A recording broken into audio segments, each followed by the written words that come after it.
Thank you to everyone for joining this training, Building Your Online Presence. Women in Crop Science are very happy to be co-hosting this with the Global Plant Council, and the webinar will be generously delivered by Isabel Mendoza with inputs from Geraint Parry as well. So just a little bit about how this came about. So Women in Crop Science is a network that's been formed as a way to build connections in the community. And so far, we've really just focused on bringing people together. And that's really the idea of Women in Crop Science, is to bring people together, to allow people to connect, to expand their networks and to get to know who else is out there in the community. And we also have run coffee mornings. And one of the outputs of Women in Crop Science coffee mornings was that training would be useful. And that's come up repeatedly and was raised by a number of people. So we decided to start offering training, and hence this first training with the Global Plant Council in partnership to talk about building an online presence. And this is something that's been raised by several people and several groups on the importance of having an online profile. And thanks very much to Julie, who's here on the call as well, who sent out a survey before the training. And really the content that will be delivered today is based on that survey and understanding where people really want to develop their skills, what platforms they're interested in. I think more and more platforms are becoming available, so it can sometimes be overwhelming to know which platform to use. So without any further ado, I'm going to hand over to Isabel Mendoza, who is the Communications Officer at the Global Plant Council. And we're really very pleased to be able to offer this training in partnership with the Global Plant Council and with Isabel's giving the course today. So I'll hand over to you, Isabel. Thanks again. Thank you so much, Alison, and thank you to all the team of Women in Crop Science with this for this partnership and the opportunity. So without further ado, I'm going to just jump in because we have prepared a lot of interesting content around how to build your online presence, and I will like to go fully over everything, but because I think we have put together some very interesting topics that are very important and useful. As Alison has said, we have based a little bit of this on the results of the survey that were answered by over 100 people in the network. So thank you so much for that. So we will focus first on the types of social media that could be used by researchers in order to expand their social presence and their online presence. And we will give a little bit of advice on how to craft the perfect post on social media. A little bit more advice about managing your online profile and dealing with negative interactions and how to improve accessibility for all. So as I said, we did this with the people in Women in Crop Science prepared this survey, and when we discovered through this through the survey that the people who were going to attend the meeting were mostly interested in connecting with colleagues, government, farmers, and extension officers, which means that really what they were interested in is making networking and connections related with their work, and not as much interested in the science communication part of being on social media. So that's why we are focusing in precisely that more professional approach to online presence in social media, and we will focus less on the science communication and the connection with friends and family, but also the general public. And for that, we also asked the people responding this survey, what are the different social networks that you were most interested in, and or social networks and tools, and their answer was the ones that some of the ones that you see in this slide: Facebook, Instagram, LinkedIn, and Twitter, and also their websites. So addressing or connecting with others through their personal website.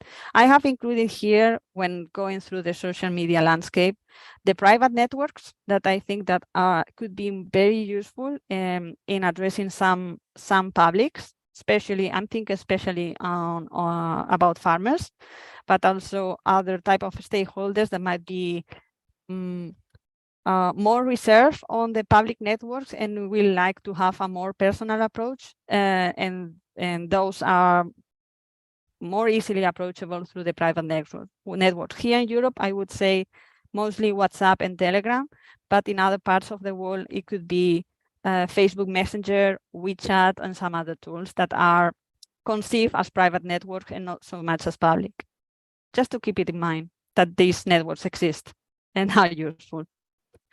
So the first public network that I think it's very important to address is Facebook. Facebook is the #1 social media platform in number of monthly users. Currently, they have about 3 billion monthly users. How Facebook works, probably already know. Everybody knows. You can post almost anything: text, links, images, short videos, long videos. You can make Facebook Live, enrich your post with emojis and GIFs, and why to be in Facebook? Because it's the largest populated platform, really. And this is the ideal. This might be, from my perspective, the ideal platform to connect with farmers, but also family and friends. It's a more, it's I would say Facebook is thought more as a social bubble, that is more closely related than others. Like in Twitter, you might be more connected with people that you don't actually know in the real life, but in Facebook is more from your personal account is most. I would guess that you're mostly connected only with people who you really know in personal life, in your real life. The time to commitment per post is small. And if you want to address someone outside your social circle, in Facebook, I would address not to use your personal account, not your personal profile, sorry, but to use to create a page or to create a group and address these people through this channel, not with your profile. Second most populated network in our list that we will focus is the WhatsApp. It has 2 billion monthly users. You could share almost the same kind of content as in Facebook, except probably the long videos and the WhatsApp lives. It's just it's more bi-directional, so you can have more easily conversations in WhatsApp as in other social networks, and potentially you could address anyone. People who are not fond of social networks and they state to your face or to my face that they don't use social networks, they certainly use these private social networks. Also, they don't perceive them as social networks, they are. The time commitment per post, it could be high or it could be small. So it would depend on how you decide to use it. It could be very interesting to set together a WhatsApp group with, for example, a certain group of stakeholders. I'm thinking perhaps of farmers, and to be connected with them through this specific group, to make it easier for them to ask you questions and to make it easier for you to address them as a group, but in a more private setting than just a public social network. Next will be Instagram. Is another network that raised interest in the survey. Currently, they have 2 billion monthly users. And fun fact: these 3 social networks, they belong to the same company. Facebook, WhatsApp, and Instagram, they all belong to Meta. So it's if you know how to use one, you know how to use others. The type of post and the type of content you can share is slightly different from one to the next. Instagram is more focused on images. And now, since they launched the Reels, also in short videos, not long videos, and but they also have this Instagram Live, so you can stream inside the platform, and to whom you can address via these networks, mostly general public, but especially younger generations. The time commitment per post could be medium, because in any case, you have to get your hands on some particular picture that could attract attention. You can make it yourself. It will take you more time and more preparation, but also you can achieve, or you can use the images that are stored in the public databases. So, medium. The next private network that I wanted to highlight is Telegram. Telegram is not as populated as WhatsApp, but it has a very similar way of using it, and it could be used essentially for the same as you might use WhatsApp, for setting up smaller groups of stakeholders and open therefore a channel of communication between them and yourself, bi-directional one. And it is the time commitment per post is same as WhatsApp, possibly high, but it could be very, very low, depending on the content. In some countries, the most used private social network is different in each country. Apparently it's a cultural difference or geographical difference. Here in Europe, in most countries, it will be WhatsApp. In some countries is Telegram. And I know for a fact that in Portugal is Facebook Messenger. So it's completely different. And I would advise you, if you are interested in using the private social networks, you need to know which one is the one that is used in your location. And it's something that it's easily researchable. So I will give you some reference in order to find out which might be the right one for you. So number 14 in the global list of the most populated social networks is Twitter. Although we are always hearing about Twitter in the news, as it were the most populated, the most important social network, is far from being the most populated. As you can see here, only 500 million users, monthly users. And you know that there are some limitations about the length of the text that you can publish. But anyhow, you can publish links, you can publish images, short videos, emojis.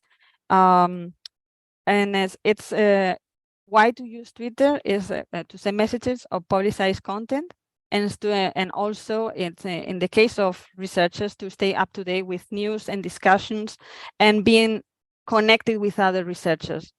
Twitter, one of the reasons why Twitter is so much in the news is because it's the preferred social network for journalists, politicians, and scientists. I don't know exactly why we prefer this social network over others, but that's the thing. And because this group of people are in this social network, in these groups are the ones who drive conversation and discussion, and also the journalists are the ones who drive the mainstream news. That's why it's one of the reasons why Twitter is so much in the public sphere. Time commitment per post is small, in contrary with other of these examples.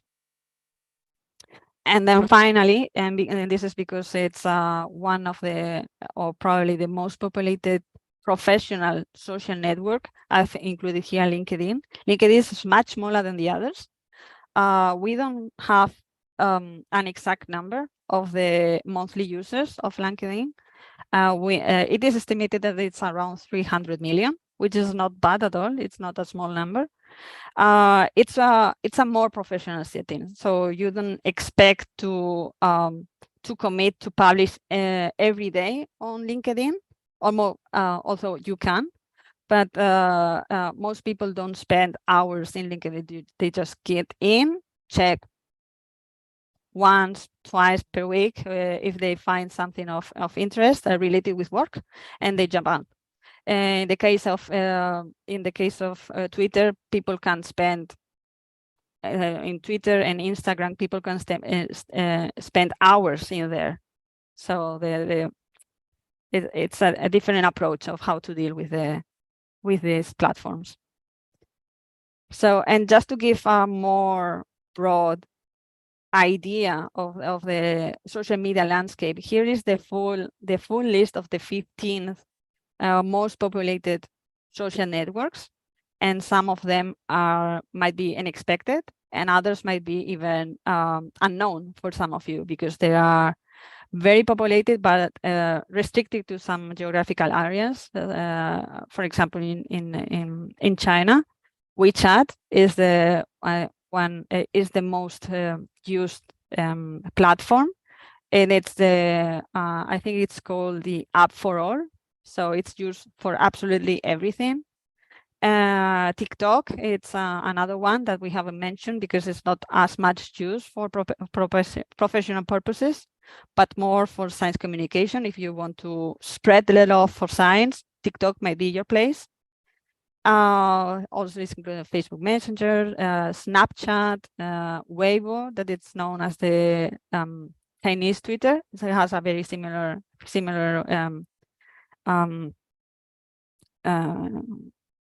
it works very similar as Twitter. And then something that catch our eye in the last workshop, it was number 15, 15, that it was Pinterest. Pinterest is very populated, very much used, and it could be a very interesting platform to use in case you are interested in science communication and addressing the public and sharing the love for science.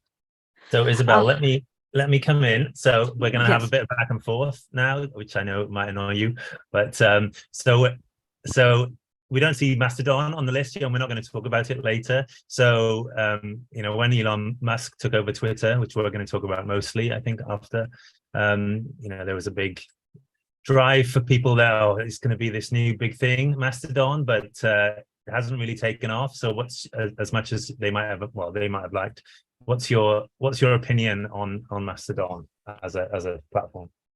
Mastodon, it works very similar to Twitter. It allows you to write a big longer post, and it's more the environment there, because it's a lot less populated, and it's a much healthier environment. But the thing is that it's there are very few people there. The last time I checked, that was almost 1 month ago, and I was able to see some of the numbers. I believe they were less than 5 million users at that point.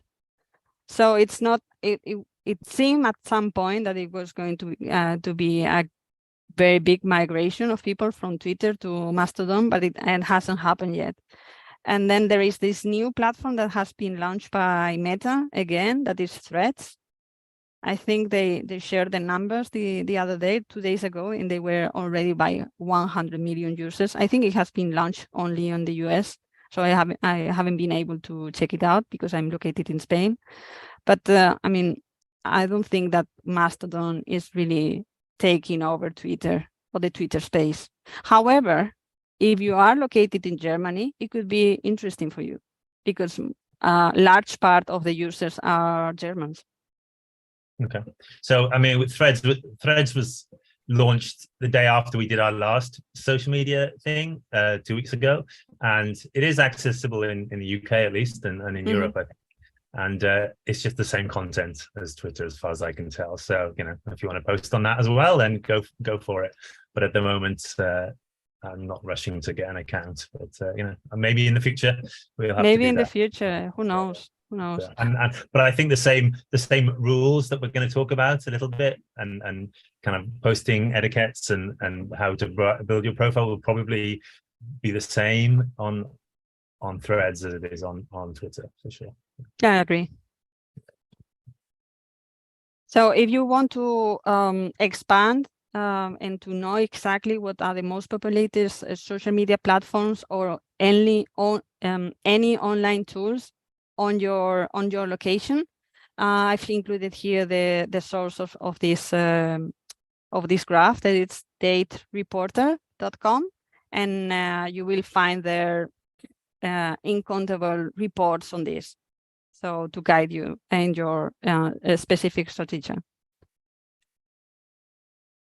So, Karen, do you want to jump in? Yeah, or should... I'll take over. So I should introduce myself, not just some random person chatting. So I'm the current president of the Global Plant Council, which isn't a paid position or anything, but it's just we advise on Isabel's activity. So Isabel is the driving force behind the GPC, but there's a small advisory board of which I am current president, which is kind of why I'm here. But for my day job, I'm the executive officer of another charity or learning society, which is based in the UK, but is international, called the Association of Applied Biologists as well. So we're active on Twitter. You can see the account there in the chat, but I'm active on lots of different accounts. So if you see things which are retweeted by AAB, then oftentimes there'll be things which I've already written on other accounts. So it's a very cheeky way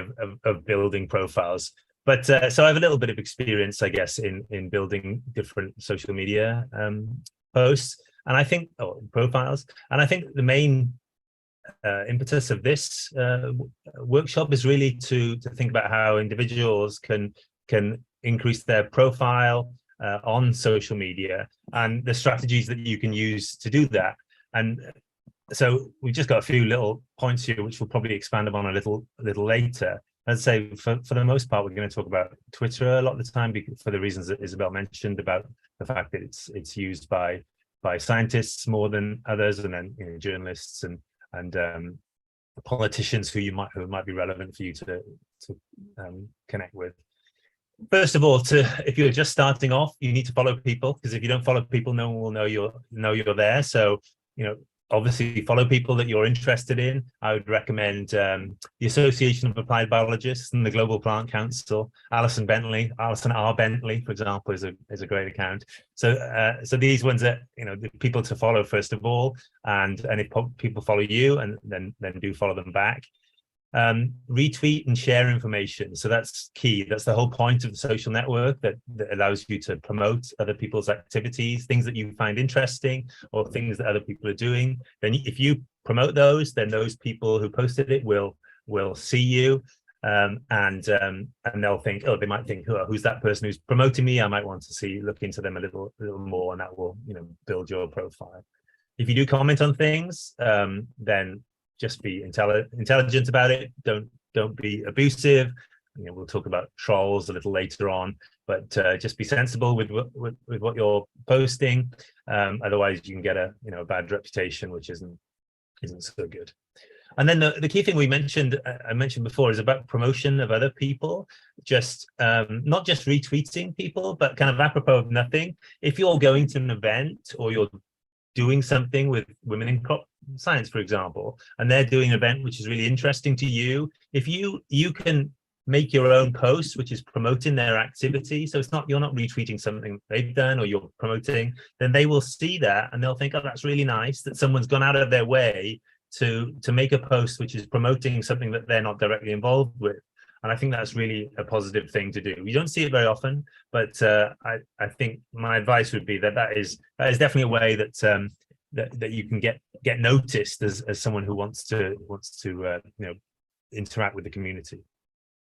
So how regularly you post is obviously completely up to you. But I think if you want to build a profile, it's always useful to post relatively regularly. So maybe a few times a week, perhaps. On Twitter, just to see that you're not just popping in and popping out, just to show that you're wanting to build something. But it does take time to build a followership. It takes many years to do that, and so don't lose faith if after a few weeks you've only got a few followers still. It does take time. You need to get known into the community.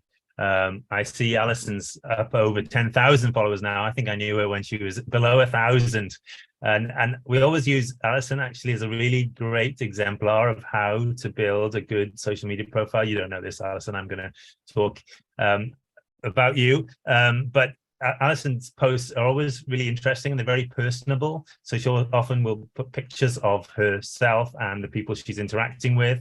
And as we'll talk about in a minute, that's really builds an empathy with the audience sort of thing, to show that she, obviously cares about other people and wants to include them in their activities. So it's not just posting about, things she's doing, it's things she's doing with other people. And the final thing here on this slide, just to say that you can, and we'll talk about this in a moment as well, that you can have impact, even if you have a small followership, as you would do early on, then you can still have an impact as well. So that's something to consider, just so don't, lose heart with that. All right, Isabel, you want to switch the slides?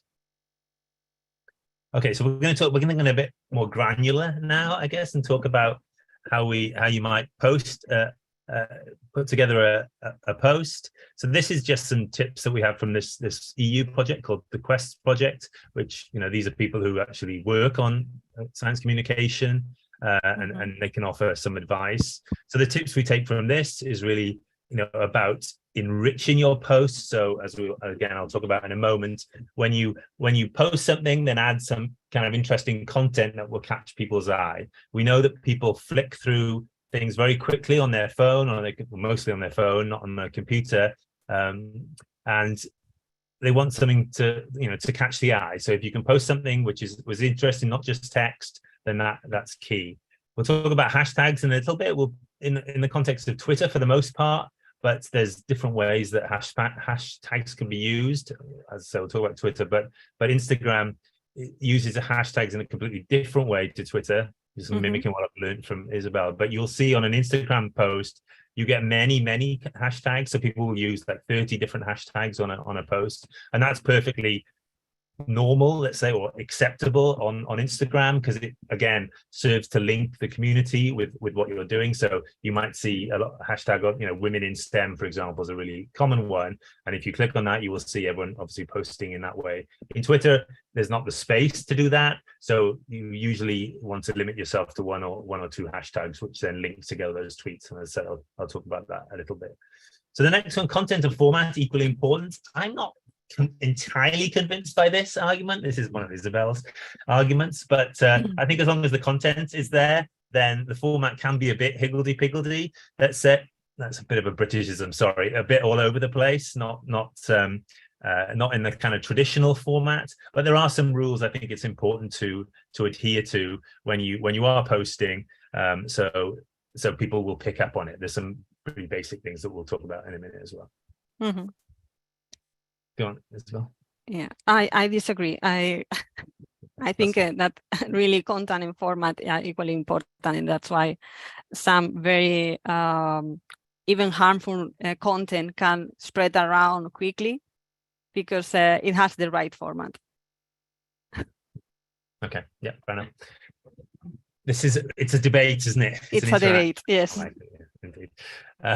So just a few other little tips. As I say, you can read these in a little detail if you want to go there. But details. Obviously, with Twitter, you've got 280 characters, so you can't get in super detailed. Although you can use Twitter to do these things called threads, ironically, where you attach a number of tweets to each other. And again, we'll talk about that in a moment. But as I said, use images or videos to increase the content and the interest of your activity, of your post, and then also put links in, so if people are interested in what you're saying, they can click on the link and go elsewhere to read more about it. Go ahead, Isabel, next slide. Okay, so this kind of a little bit of a summary there. So you want to balance what you're saying. As I say, you only have 240 characters on Twitter, so you have to be quite precise in what you say, but obviously don't do that without removing any sense from what you're posting.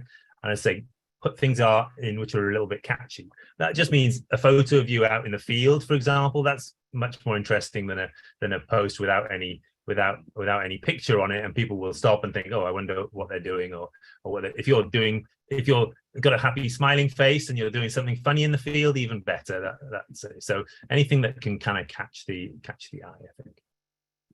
All right, so go on to the next one, Isabel, please.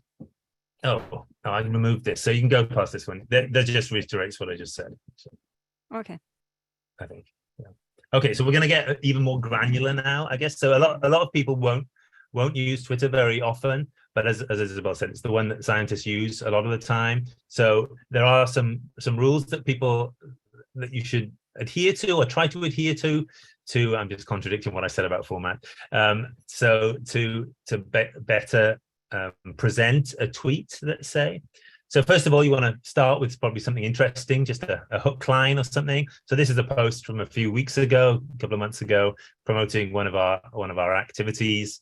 And obviously, so because we're promoting a conference, we just start with a line about what the conference is. But if you're promoting a paper or an event you're involved with, then just an opening line that promotes that, just to catch the interest of people. Next slide. You'll see here we've added a number of relevant accounts. So if you're interacting with someone, you're interacting with collaborators, then it's always good to put them there, because then they will obviously see the tweet and then they will promote it themselves. So it just is a way to increase the range and the impact of your activities by involving people who you know or who are involved with. It's pretty poor form to put people to at people who aren't at all involved in what you're doing, and that will annoy people for sure. So don't just at like the big accounts because you think that will boost your message. It will probably do the opposite, in fact, to that. So one little point on this, another more granular thing about tweets that some people get a little wrong. So you can see that all the ats that I put, so Syngenta and DEFRA, BBSRC, these are all accounts. But if you put that at the very start of the message, so where the eyes are there at the very start, where Isabel is indicating, so if you do that, people won't see it. So the only person who will see that is the person who is at it at. So it's aimed at. So it won't go out into the general Twitter sphere. Let's say it won't be picked up by people's searches. So no one will see. That. Oftentimes people will put a dot, like a full stop, and then put an at. But just a little note there. If you just start with an at, then nothing. It won't be seen by the general public. Next slide, please. What have I put? Okay, so emojis. I'm a big fan of emojis. It makes things look a little more fun. So use them to highlight things that you're talking about. Although again, this is not a good example of using emojis, because later on we're going to talk about how emojis are read by alt text, which is put on there for people who have trouble reading the tweets. So we will talk about that a little bit. So it's probably best to limit them to one or two and think about where they sit within a tweet as well. But you can come back and we'll talk about that a little later as well. But I always think they're fun to put in for sure. I'm very fond of emojis. Yeah, indeed. We agree. Good. And then using hashtags. So as I mentioned earlier about hashtags, so when you use a hashtag in a social media post, it means it keeps everything together. So you can see in the chat actually that Isabel has put some hashtags for the, actually you can't see it because you didn't put it to everyone, Isabel. Let me put that there. So you can see the hashtag there for this event. So every tweet that is put which has that hashtag and will all be kept together. So if you click on that, you will see what everyone's talking about within the same place. And we have a really nice example of that in the next slide. So this is using a hashtag. This is from a meeting which was about a month or so ago in Japan. So ICAR 2023, which is the International Conference of Arabidopsis Research. And these two people who are at the meeting, they were posting about their activities there at the meeting, and they used the hashtag. And you can see, so this person, Zoe, she obviously she's tweeting about the nice beach where the meeting was. It's nice. You can see she's got a relatively low followership, 300 or so followers, but you can see then how many people have seen this because she added this hashtag to it. Then people can see, as I say, it's linked together. And I didn't go to the meeting. I was in the UK at the time, but I was interested in the content of the meeting, so I was following along using the hashtag, just seeing what people were saying about the different scientific talks and things and what people were doing there. So I and many other people obviously would have seen this tweet, now I'm aware of Zoe, for example, and if it was relevant if she was relevant for things that I was interested in, then maybe then I would click and find more information about her and follow her. And the same with the example of Diego there. So he's obviously put a picture of himself with his poster that he presented, talking about mobile mRNAs. If you worked on mobile mRNAs, then you would be interested in doing that. And again, you can see he has about 160 followers, but that tweet has been seen by over 1,500 people. That was a couple of weeks ago, because he's put that hashtag on there, and then people who are searching for the hashtag has seen that, and he's really promoted the content a lot more. So if you go to a meeting or you're involved with an activity which is linked to a bigger community, then add that hashtag. Or if you go to a meeting, ask people what hashtag they're using for their meeting, as you can see here with the Women in Crop Science Media hashtag, and we will ask you to do that later on. Then that will stick all those posts together, and you can promote your content much more. Isabel? Okay, and then we talked about content as well. So put a picture in. This is a pretty boring picture in this thing, but it's just the facts now in this case. We're promoting something, so it's just an image of, obviously, of from the conference. And then you can see that we put a link as well, a URL which links to the conference. So it wouldn't be super useful if there was no URL there to link people to go elsewhere to learn more about the conference. It would just be a kind of information source. But now if people are interested in IPM and biocontrol, meeting happening in November this year, then they can click on that and learn more information about it. So it's important to put that content in. Next slide, please. And then finally, so we talked about @ing people, so @ing different accounts. Another way that you can promote your content more is that you can use your photo, and then you can tag people who are in the photo, actually within the photo, instead of putting it in the main bulk of the message. So, and obviously you have limited space in the main message to have, so you might want to put more actual content about what you're talking about. But if you put a photo in, then you can tag up to another 10 people on that photo, and they will get a message, depending on their settings, when that they've been tagged, and they will hopefully then promote it as well. And what you can also do, and we will very much promote this, is that you can add alt text as well. So instead of just having the image, you can click on the image and you can write a description of what the image is. So obviously that helps people who use screen readers and are unable to actually see the image themselves. So again, we'll talk about that a bit later. Okay, so Isabel? So this is the time for the first activity that we have think about to put in motion together for this workshop. It's time to craft a social media post. So we can post about my proposition is to talk about this precisely this workshop, what we are doing. We can post it in any social network. I would propose to use Twitter because it's probably the most used one, and I think it was pretty high if I remember correctly, in the survey about one of the most used ones for the people attending. My proposition is to include and to add both the Global Plant Council and Julie Blas, both accounts, and use the hashtag. So we will be able to follow all these tweets. And in any case, in the chat, you can include if you would like to use this in Twitter. So we will search in Twitter for your posts, or in case that you will are going to use another different platform, just let us know. We will devote for this a couple of minutes, 2 minutes, and then check again. So I'm going to take my phone as well.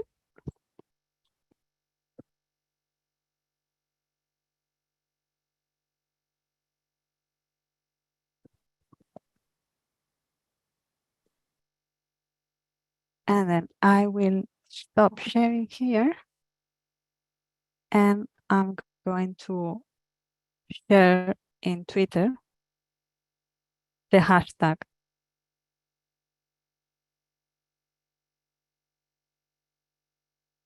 So There is yeah. a question from Alison. Why do some people turn off image tagging? I think it's because there are very, very big accounts, and they are annoyed from being tagged.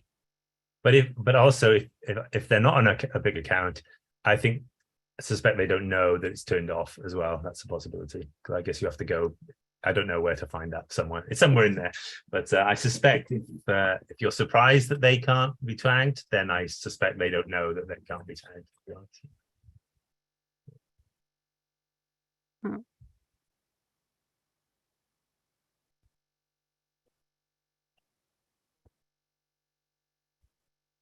I think it's automatically enabled. I think the people who don't allow that, it's because they don't want to. It's one of these features that are always on, and you have to be actively checking it out. Yeah, it seems like people turn it off, like, because they don't want to be tagged, but then it's a kind of a missed opportunity because you can't, you're like, I want to tag this person who's in the photo. Oh, they can't. Okay. Yeah, indeed. I mean, if I recall, well, I've seen that behavior only in very big accounts. Like sometimes I've been very adventurous, and I've tried to tag the European Commission, and I couldn't. So that's why I have this feeling that are usually big accounts of people who they have a paid person there, or a team of paid persons that they don't want to deal with that, because it's always that they have to be they have to be untagged, and they have too many mentions.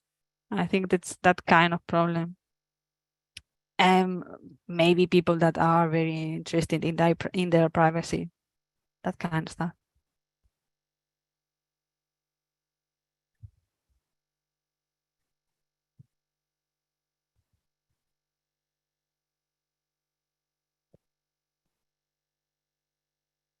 So we haven't mentioned, but we have a tool here in Zoom that is called Q&A. So if you have any questions, please write it down in the Q&A tool, or either there or in the chat, and we will try to answer you all. And you can see the questions that have been asked as well and answered.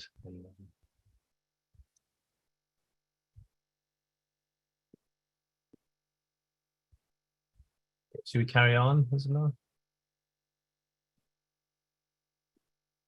Yes, I'm just checking. Oh, so right now both Geraint and Julie have posted. Yeah. So Many people. I will check later on, just in case someone has also decided to share something there. There we go. We have someone else, Diane, as well. Diane.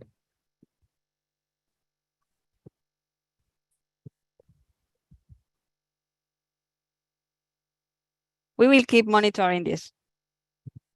And at some point I will try to post something myself. So going back to the presentation.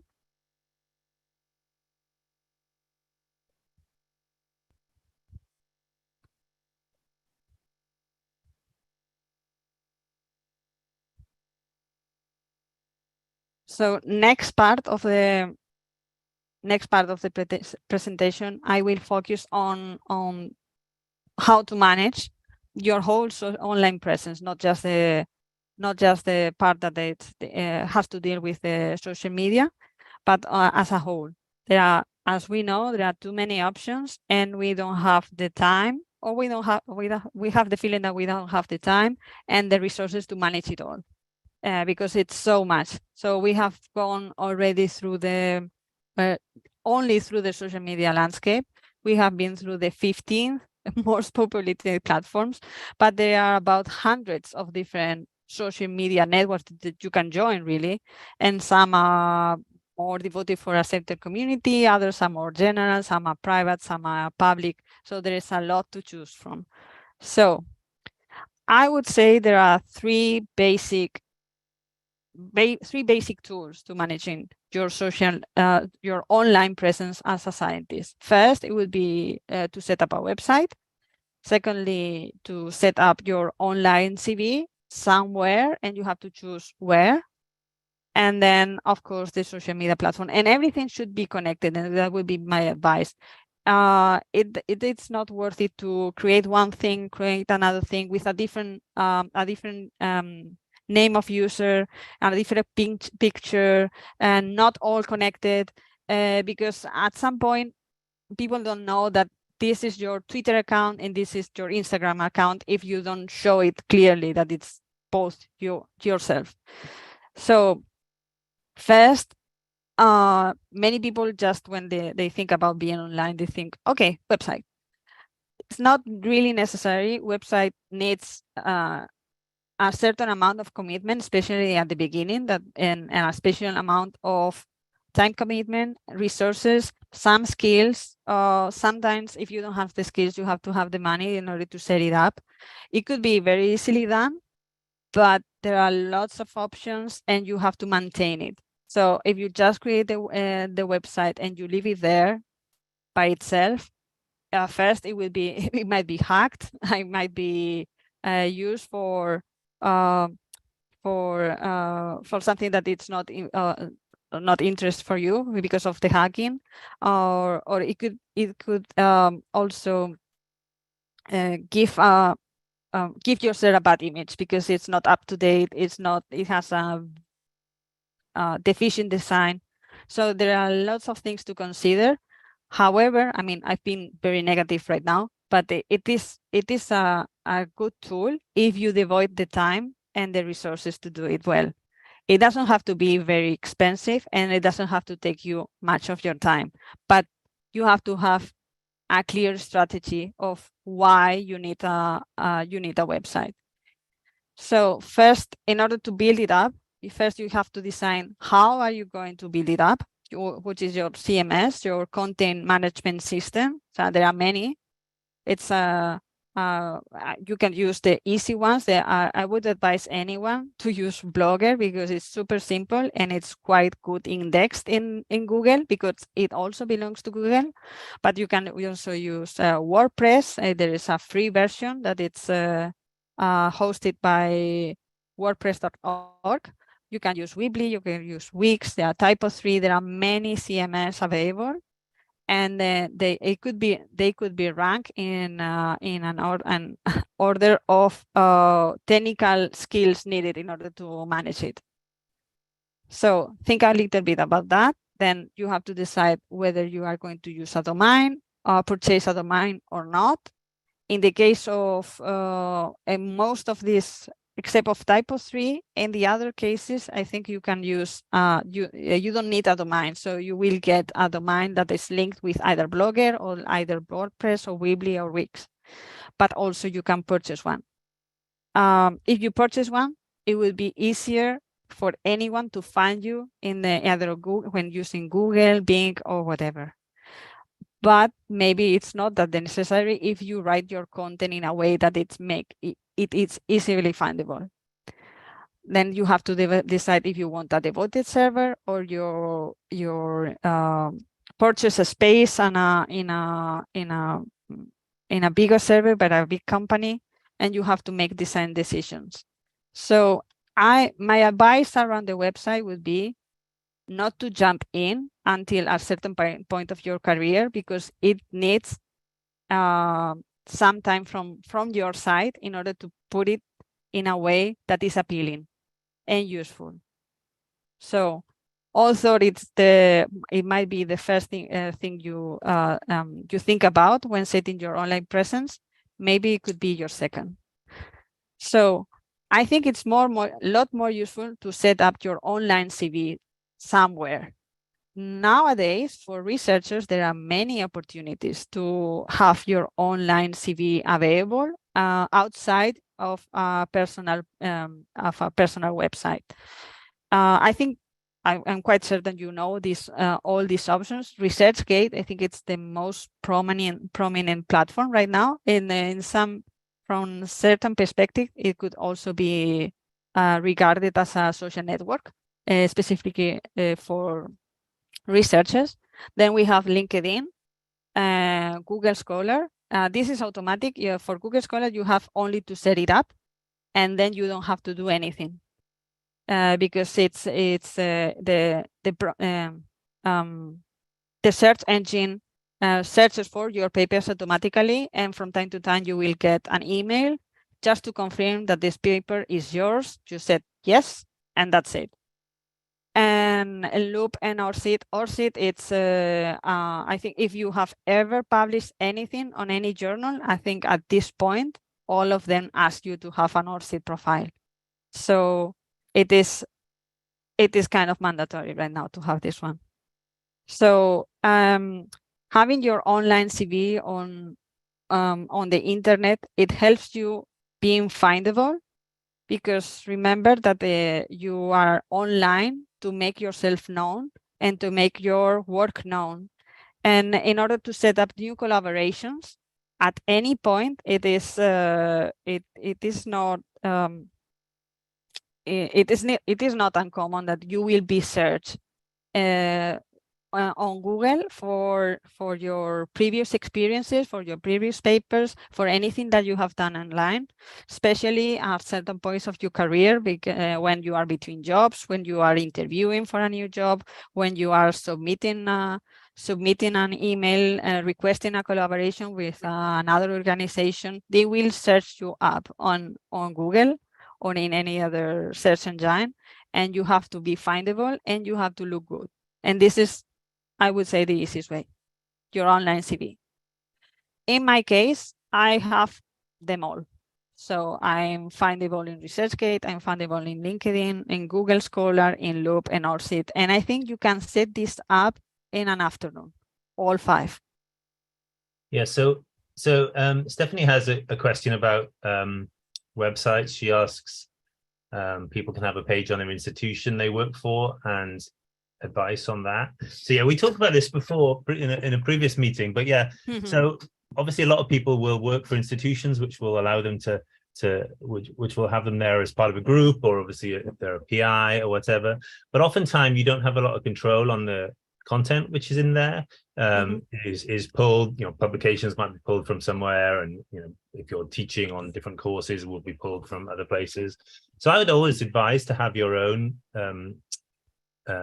website or just web page. It doesn't have to be very complicated. So Isabel mentioned maybe don't do it right away, but I might again disagree with that, just to say that it's really relatively simple to set up a WordPress or a Weebly site, and you can just have a single page which basically says who you are, what picture of you, saying this is me, I work here, I'm interested in this, just to add a little content to what you are. As Isabel said, whenever you apply for a job or you do anything online, everyone searches for everyone now. We know that's the way of the world. So if there's something there where you can control the content, it doesn't have to be a blog that you're updating every day. It can just be a static page that you can update when major things change for you, if you move institutions or you work on a new project or something, or a new publication. But I think it's really nice to have a page where you can control, I guess, the narrative of what's there, and it's not just something which is controlled by the university. Of course, you might have a really great boss who controls their own website, where lots of people, a few people will do that, and you can have more control then within that website. But I don't think it's a negative to have your own content which you completely control. I don't think it's a negative. In fact, I agree with you. I think it's great if you can set it up right and you keep it updated, because the problem will be not in the immediate future, but in the long run, if you forget about your page and it's there, and at some point it doesn't reflect who you are anymore, and still people find that. So it's not something that you do and you forget. Like, for example, these online CVs. So you can set it up, and no matter what happens in the future, they will still have a professional look. But in your website, maybe when you set it up, you were younger, you didn't think it through, you were a PhD, and things that are interested to you as a PhD doesn't have to be the same when you are a postdoc and later on. But you might forget your website, you might forget, and this happens, how to enter your website, and how to change anything. So once you set your website, I think it's a commitment for life, I would say. So you have to have this into account. It's not I mean, it's great. In fact, if you look for Geraint Perry, I think it's the third. Your website is the third result in Google, so it's great, and you keep it very well updated. But in other cases, for other people, it's not the same. And I've been looking for people at some points, and I found their old blogs, and it's not a great look. Yeah, true. I mean, I don't really need a website now since I'm involved with lots of different things online. But it's something I set up when I was looking for, postdocs when I was in the US, and looking for. I set it up when I was in the US looking for jobs and things, just to have an online presence there. And yeah, I haven't updated a huge amount recently, but it's still got relevant information if you really want to learn more about me. Why wouldn't you? Right? But yeah, so I think it's useful to have for sure. We have a very interesting question in the toolbox, in the Q&A box tool, and it's from Diane Francia. In my country, it's kind of frowned upon to have your own website outside your employer's web platform. Have you faced similar challenges, and if so, how you overcome them? In my case, I haven't set my own website at any point. My own website from scientific point of view. I mean, I had a couple of blogs of non-related matters, so I haven't encountered this. The thing is, what I have encountered with another employer, not the GPC, is that I don't have control over the content of my profile in the website, and that's another kind of challenge. And I mean, it's in that case, sometimes I think I'm not really answering the question, but I would say that whenever you are hired for a new job, normally there is a period of time at some point during your first month, you are contacted by IT, for the people dealing with the website, and they will ask you to fill your profile. Whenever you are contacted at this point, it probably will be the last time that you are contacted, because you won't be able to change anything in your profile in the future. That it has been my experience. So I would advise you to take it very seriously and to put some real effort and make consultations with some of your colleagues of the things that you want to include there, the picture you want to include there, and that will save you some headaches in the future. But what about the other speakers? Have you encountered similar challenges that you are frowned upon because you have a website outside your employee's web platform? I haven't heard. I mean, I haven't heard of that. And so Diane is from Argentina. At the risk of criticizing Argentinian employers, I feel that's very short-sighted, that they're not allowing their employees to have their own presence. And as long as it's not going to have negative connotations for you, then I would still advise to have one. I guess it's certainly a social media profile, obviously, which I know you have already. But yeah, I haven't heard that before.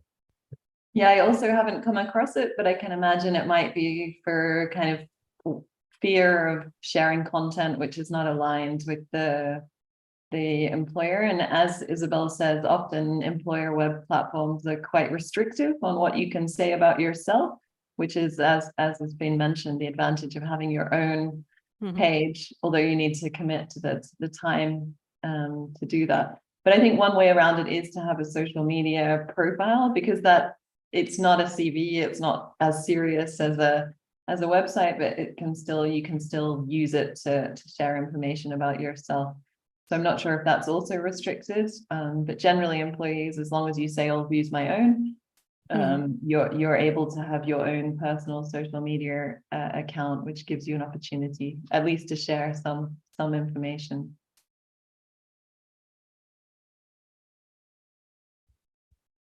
Okay, I agree. So, and that's how we jump in the social media. We have discussed all the That is the third tool that I have included here, beside websites and online CV. Which one should I choose? And this again, we come again with this disjunctive. How much time do I have? How many resources can I put into this? And I would say it's better not to spread too thin. If you start something, commit to it and keep it alive in the long run. So, and for that we have put together two different profiles of the type of person that we envision starting their online presence. First one is a PhD candidate, someone that is starting in research or maybe early postdoctoral researcher, and they start their online presence to put themselves out and make professional connections. As a scientist, I would say that is the main gain of the online presence, the networking that allows it without being necessary to go to a conference and to go somewhere else and present yourselves in a physical setting. And we have found one, well, we are presenting here one good example of a PhD, now a postdoctoral researcher when she started, and she was a PhD candidate. That is Guadalupe Fernandez Milmanda, the Dr. Guadalupe Fernandez Milmanda, from Argentina. She is now working in Ghent in Belgium. She has a very good first approach to online presence. She has her Twitter account. She is active there. She, as you can see here, I'm going to point it out. She presents herself in her bio and in her banner as a scientist. There is an experiment setting here as a banner with Arabidopsis. You can see them here. Then she, in her bio, she presents herself as a PhD in plant molecular biology, so it's easily recognizable as a scientist. She's doing her postdoc at the FIB Unigent. She works on Hasmonite, we know also by the bio, so it's very informative. Then she includes here her ORCID, her online CV on ORCID, and besides her Twitter account, where she shares not only her research, but also her joy of life. She's an Argentinian, so she mentions sometimes football. She mentions food, and she's whenever you visit her profile, you see a scientist who is also a person. Sometimes we have a tendency, scientists, to present ourselves just as a scientist. We don't have a life outside science, and that's not always very appealing, especially in Twitter. Then she has her CV, online CV in ORCID, of course, already mentioned, but also in Google Scholar, in ResearchGate. She has a website, but not her own. She has a personal profile in her employer's website. And then beside that, she also contributes to a number of online initiatives. She has contributed to our Early Career Researchers International Network. If I recall correctly, she was the first person to submit us with a blog post. She has been also a contributor to Plantae, that it's driven by the American Society of Plant Biology. And she is lately also an assistant features editor at Plant Physiology, and that's how she is presented herself whenever you search for her in a search engine. It's quite good, and it's online presence, and it's very cost effective. She doesn't put too much time in preparing all these different activities, but it has a great result. It's very easy to find her and to know exactly who she is. I would absolutely agree with this. So, and it also highlights that there's a lot of opportunities out there for you to be involved with kind of wider community projects. So obviously, Isabel here has mentioned that she's involved with, she's written something for the Global Plant Council, and she's involved with ASPB, with their plant physiology features editors, but there are lots of other opportunities as well. So, for example, Women in Crop Science, they have an interview section, and and directory there. So there's possibilities, I'm sure, to be involved with that if you want to be interviewed and promote yourself in that way. But most, I guess, larger organizations like ASPB, like GPC, and like the company of developmental biologists and things like that, they all have opportunities for people to write for them, to review things, to do blog posts. And so, that's an opportunity for you to get yourself out there and promote yourself. And if you have any ideas that you want to share, or any experiences that you have from your particular situation, then please use those places. People aren't going to come and ask you to do it. You have to go out and get those opportunities.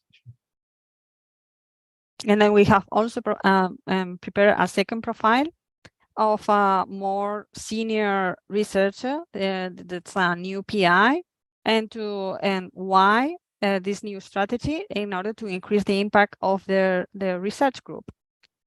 And then we have found Amanda Rasmussen. She's an assistant professor in plant physiology. Just by looking in her bio, she identifies herself as a scientist right away. She also includes this is in Twitter. She includes also the link to her website. She is a PI, so she has people working with her, for her in her lab. She has a well-developed website where she describes the work they are doing, the papers they have been publishing. She has a presentation of all her team, and it's easily findable and well structured, and it's they have put some time, and it's updated regularly with every paper and with every news. The people who are finishing the PhDs and this kind of stuff. Then she has the personal Twitter that it's here available. She has a personal LinkedIn account. And then she's also present in the different online CV platforms, ResearchGain, Scholar, and also others. So this is a way of expanding. So it's replicating more or less what it has been done in a previous phase of her career, but adding a well-developed website, I would say, with their own domain, and putting the time in order to manage. Managing a website, it could be time consuming, especially when it reaches a certain size.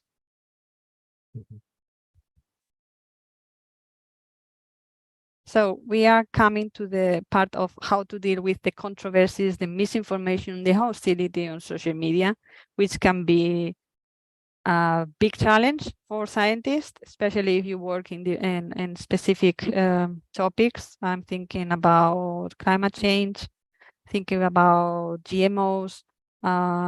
You can find yourself in very hostile environments. So I'm checking there's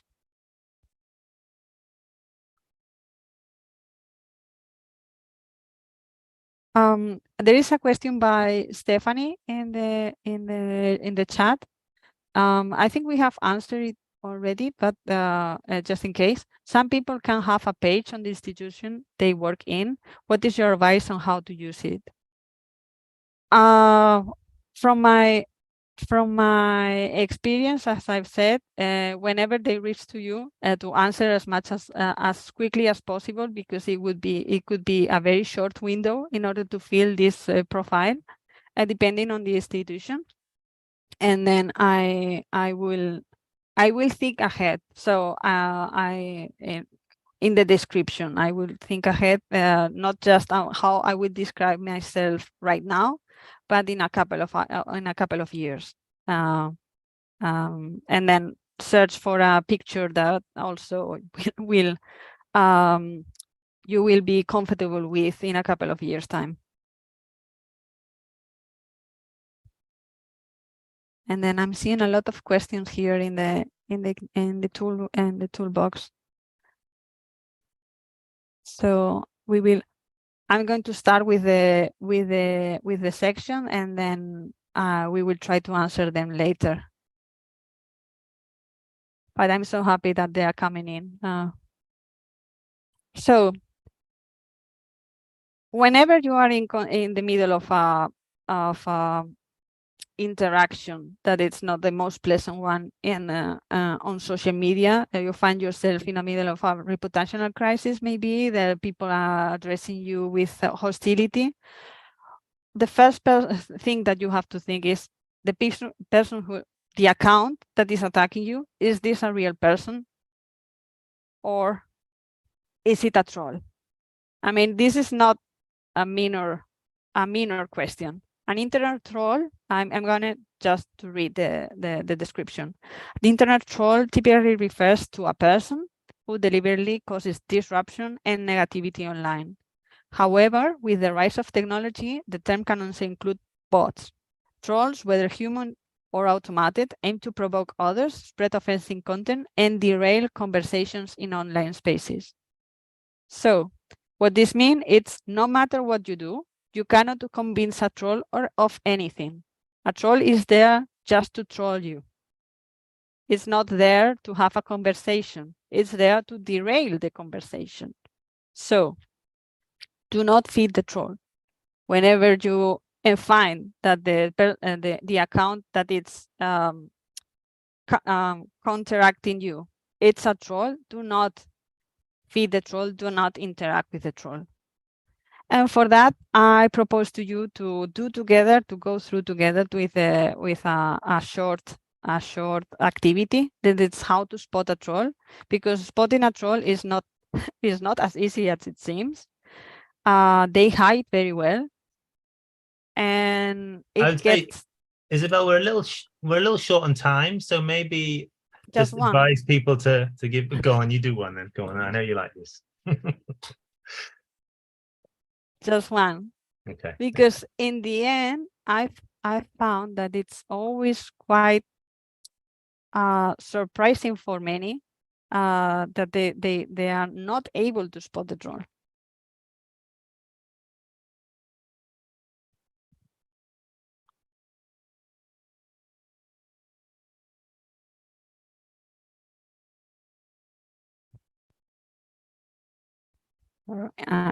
Okay, here it is.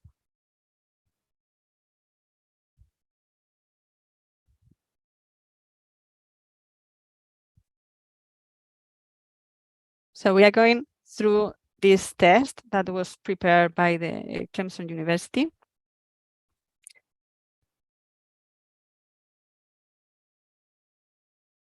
So just the first profile. And we will go through together. So I will point you to the different things that you have to take into account to focus in order to recognize if it is a troll or it is not a troll. So first, as we did with the two different profiles for the for scientists, you focus on the banner, how they present themselves. So this is a banner that it's a bit impersonal. Then there is a picture. It seems like it's a real picture, not a professional one. You see the name. The ad, Chloe Eva 12. How she describes herself is quite succinct. So it's short. There's not much detail. Then you find the amount of followers and following. The numbers are low. The ratio of followers and following. So she's following more people than followers, but the numbers are small. So it's one in the middle. Then when they joined, so this person joined in 2014. So if it were today, she might be there for 9 years already in Twitter. So the age of the account is also important. What she shares. So it's a dead horse. Okay. That's another thing. Is this a hoax? We don't know. Might be.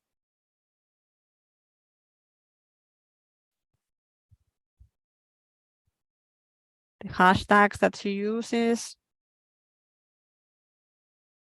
So, is this a troll or is she legit? Please answer it in the chat?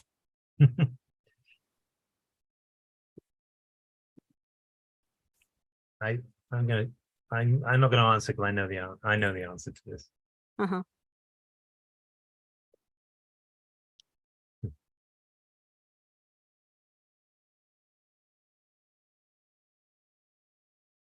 People can't use the chat. People can't use the chat? No, it's not enabled. Oh, okay. Okay. But anyway, go on. Oh, sorry. Now you can't. Sorry. I thought I have enabled it. I'm so sorry. Now you can all use the chat. Okay. The trolls are coming in. She seems like a nice girl. I think she's legit, right? Okay. So is it a troll? There is a legit, and the rest think that she's a troll. Okay, I'm going to correct. She's a troll. It is. Should we go to the second? Or I know we are short in time, but this is so interesting. So tell us why she's. Well, I can. So I think it's one of the things is she shares hoax events like this one. It's not. I mean, this test was prepared some years ago, but this explosion didn't happen. This kind of stuff. So things that fake news, hoax, they were called back then. Now it's fake news. And then also they tend to use the profile of images of attractive women in their 20s. That's another sign that could be leading. And I think Julie has shared the link to the test. You can read the full analysis there. I think it's very eye-opening, the test. The first time I went through it, I failed. There are 8 profiles. I failed several of them. So it made me think a lot that I'm not so aware of my online surroundings as I thought at the very beginning. So it's very eye-opening. I highly recommend, but we will come back later. And I'm sorry I didn't realize that the chat was not open. I was so surprised. It was so silent. Okay.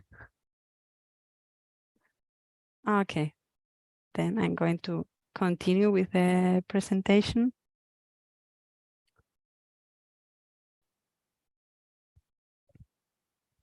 So before you move on, Isabel, there is a question that you're almost uniquely qualified to answer amongst us.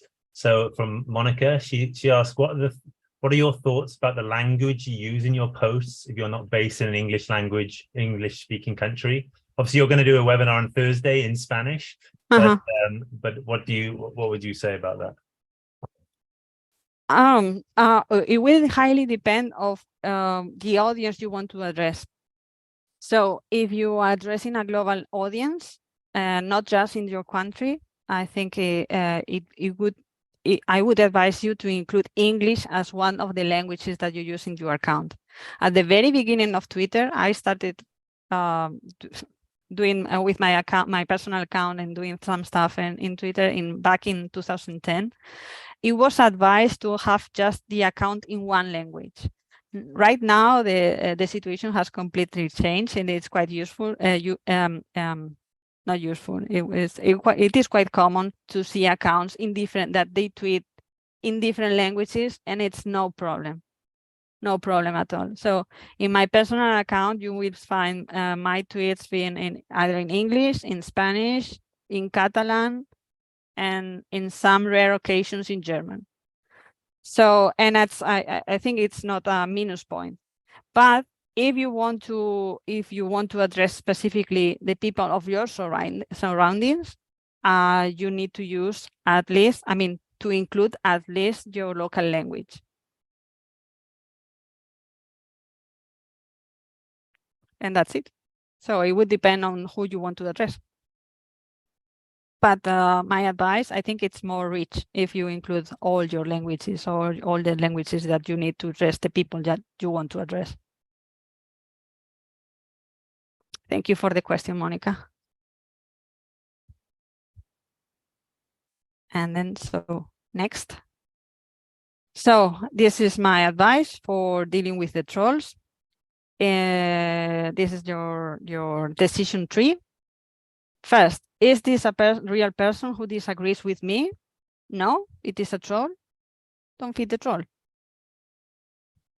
But if yes, then engage in the conversation, but avoiding, I mean, sometimes it's difficult, avoiding the aggressive confrontation, because this could be very sensitive topics, especially not just for you, but also for the people who you are having a conversation. So I will give you these 5 tips that I think it would save you for any major controversy. First, and I would say most importantly, treat every conversation as if every online conversation as if it was a real life conversation. So if you wouldn't be proud to say whatever you are going to say in real life, don't say it online. Then think before writing. Sometimes you get in the middle of the heat, you say whatever comes to your mind, but it's not the best answer. So give yourself, online tends to be immediate, but it doesn't have to be so immediate. Give yourself 30 minutes before answering. Then consider restricting replies. If there are a community or some users that are being very committed to you, just consider restricting the replies. Consider silencing. My advice is always better to silence than to block, but it would depend. It will depend of your preference as well. And if the interaction is of a harassing nature, silence and report. So don't leave it there. It has to have consequences. So a quick question, Isabel, before we go to the final portion. So why silencing and not blocking? Yeah, in the case of trolls, it's well, in any case, really, it's when you block, the person you are blocking knows that you have block him or her. So they can have a boost of ego, and that's what they are looking for. If they are real people, if they are bots, they won't care. I mean, they don't care if you are block them or you silence them. But if there is a real person that is acting like a troll, it could be problematic. And that's why I advise silencing and not blocking.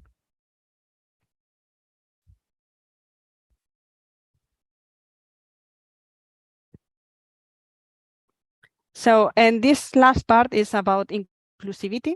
It was prepared originally by Mary Williams. And I'm going to share it. I think she will be happy anyhow. It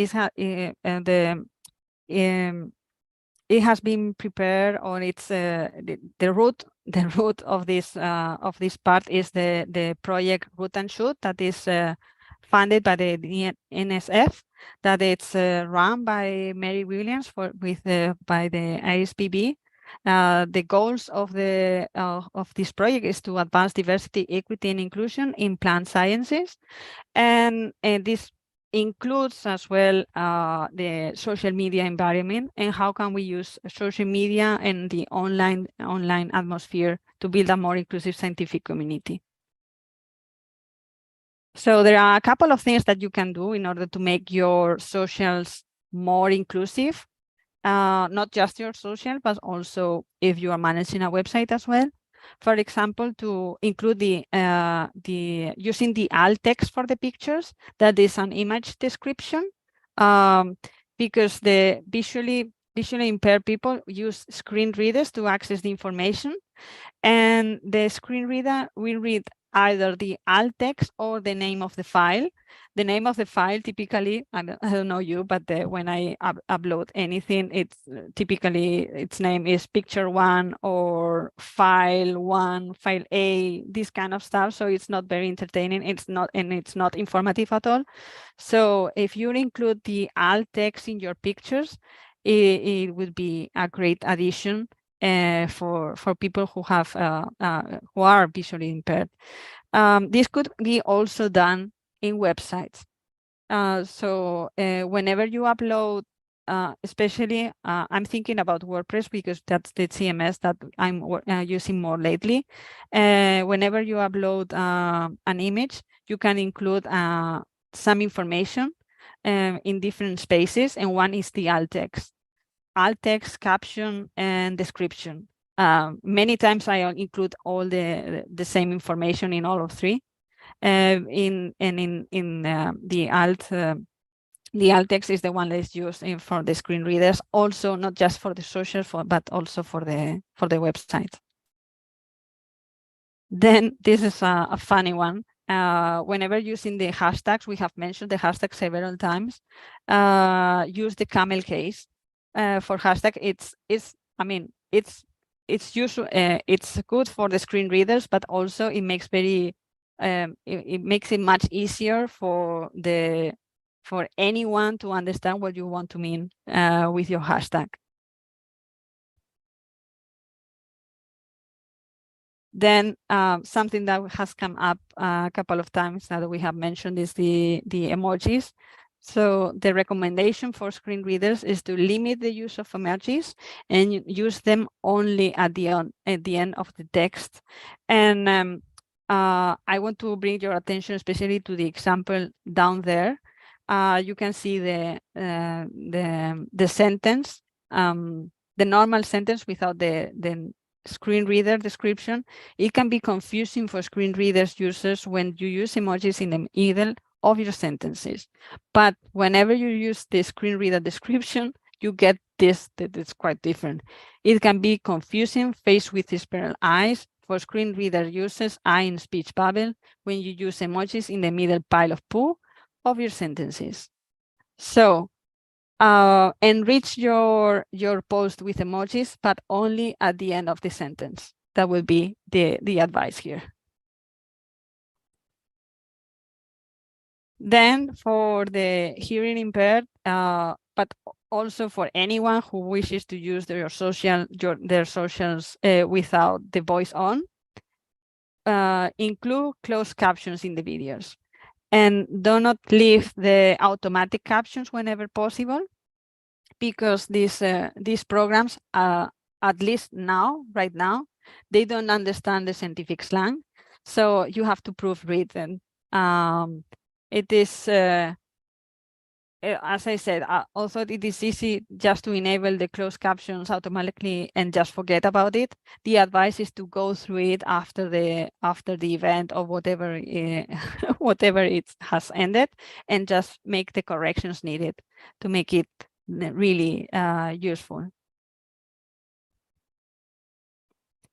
And then finally, the last advice by Mary and then Shoot and Root is that social media. Remember that social media is a fantastic way to raise your culture of awareness by following people, especially scientists from different countries from around the world, and to enrich your view with their views. So don't especially in the case of Twitter, where you can enhance your bubble outside your real life social bubble, follow other people and interact with them, and it will be a great experience. I highly recommend. I do it myself. So now is the time for questions and discussion. We are a bit late. Thank you very much, Isabel and Karen. That was really interesting. And we've got quite a few different questions. But I think we kind of basically answered most of the question as we went ahead throughout the day. I just had one kind of technical question about in Twitter, because we're limited on the number of character and sometimes quite useful to, well, like you said, to put link. What do you use to generate those very small link? In my case, I use a service for social media managing that is called Buffer, and they have a link.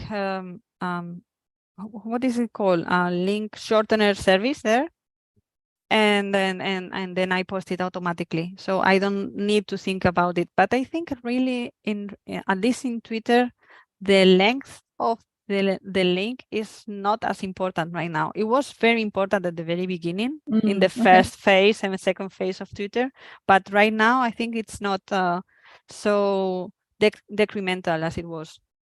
Yeah, it doesn't. The post doesn't count all the letters in the URL.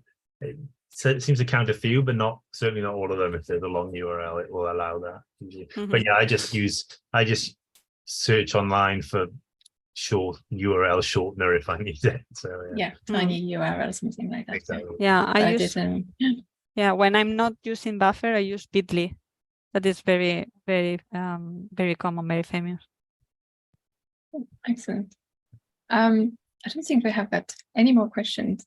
That's it. I don't see any in the Q&A or in the chat. But like I say, I think we've answered many of them throughout. I was really interested to hear about your language as well, because obviously I don't think I've done one tweet in French yet. And partly it's because all my followers are mostly in the UK. I've been enjoying some of this tweets from Alison in Spanish. That's been quite nice. So it's actually quite nice that it's moving and the dual language is starting to become a lot more popular. So it's good. So I'm seeing here there is a comment from Mike Wakefield about the URLs. Yeah, you don't need to worry about shortening your URLs unless you want to. Okay. Knowledge. Excellent. Yeah, just to reiterate what Isabel said about using social media, it's not just about promoting yourself, it's about promoting other people as well. So it can be a nice community space. I know we hear a lot about the negative impacts of it a lot, because they are there for sure, and it can impact people, but you can use it to promote your friends and colleagues and other people's activities, and that can be a very satisfying thing to do. Definitely. Yes, and I guess somebody asked you about advice of how to get postdocs, and I think in that space, I think it's been really useful for many people. So you can post adverts online, and people can see that, and those hashtags are really, really useful. But also just to know about the people that you might be wanting to work with, following them on Twitter, listening to what they are talking. I think that's been really, really useful. So thanks again. Thank you.